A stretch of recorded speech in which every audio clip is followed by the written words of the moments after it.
28 anyos nga lalaki sa Malaybalay City ang patay. Human nga giunay og pusil sa iyang 41 anyos nga igsuong lalaki.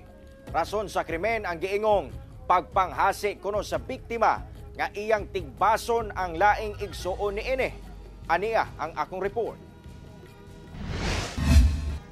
Patay sa ospital ang 28 anyos nga lalaking residente sa Purok 1B, Barangay Miglamin, Malaybalay City, Bukidnon. Human nga gipusil sa iyang kaugalingong igsuon.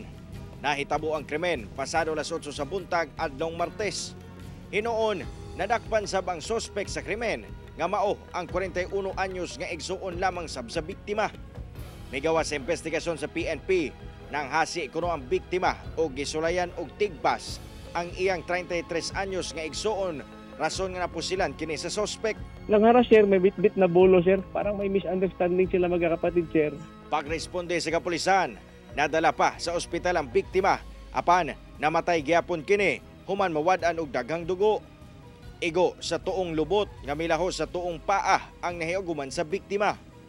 Human ang krimen, mitahan ang sospek sa barangay official ug kapulisan kung asa giangkon niini ang krimen. Itong biktima sir, in which nga nabaril, ako sir, parang may something sir ba na unstable ang mind niya sir, bigla ma-mood swing sir.